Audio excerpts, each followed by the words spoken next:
তুমি কি কখনো ভেবে দেখেছো কেন কিছু মানুষ জীবনে সফল হয় আর কিছু মানুষ মাঝপথেই থেমে যায়?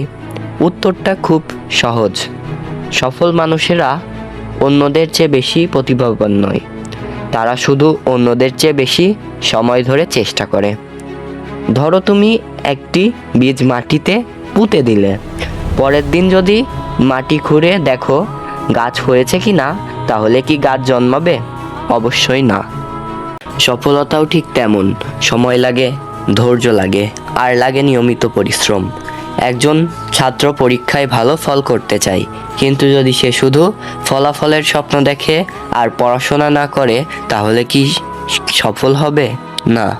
একজন কন্টেন্ট ক্রিয়েটর 1 মিলিয়ন ভিউ চায়, কিন্তু যদি সে ভিডিও না বানায়, তাহলে কি স্বপ্ন পূরণ হবে? না। স্বপ্ন শুধু দেখলেই হয় না, স্বপ্নের জন্য কাজও করতে হয়।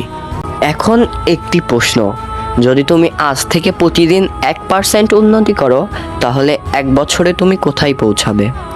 ভাবো তো। ছোট্ট ছোট্ট উন্নতি একদিন বিশাল পরিবর্তন এনে দেয়। আজ তুমি 10 মিনিট পড়ছো, কাল তুমি 15 মিনিট পড়বে। আজ একটি ভিডিও বানাচ্ছ, কাল আরও ভালো একটি ভিডিও বানাবে।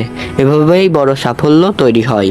অনেক মানুষ ব্যর্থতার ভয়ে শুরুই করে না, কিন্তু মনে রেখো, ব্যর্থতা শেষ নয়। ব্যর্থতা হলো শেখার সুযোগ। যে সাইকেল চালাতে শেখে, সে কি প্রথম দিনেই সাইকেল চালানো শিখে যায়?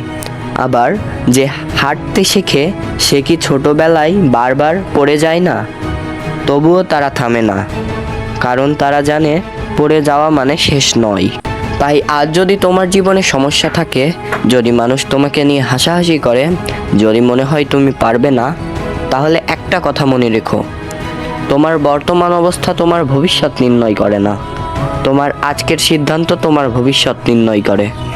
আজ তুমি যদি সিদ্ধান্ত নিতে পারো, আমি আর অজুহাত দিব না, আমি আর সময় নষ্ট করব না, আমি প্রতিদিন একটু হলেও নিজের উন্নতি করব, আর বিশ্বাস করো, একদিন তুমি পেছনে ফিরে তাকিয়ে দেখবে এই ছোট্ট ছোট্ট পদক্ষেপগুলোই তোমাকে অনেক দূরে নিয়ে গেছে। তাই উঠে দাঁড়াও, নিজের ওপর বিশ্বাস রাখো, কাজ শুরু করো, কারণ তোমার স্বপ্ন পূরণ করার দায়িত্ব অন্য কারো নয়, তোমার নিজের। মনে রেখো, সাফল্য রাতারাতি আসে না, কিন্তু প্রতিদিন পরিশ্রম একদিন অসাধারণ ফল নিয়ে আসে। এরকম ভিডিও পেতে আমাদের চ্যানেলটি সাবস্ক্রাইব করে রাখতে পারো।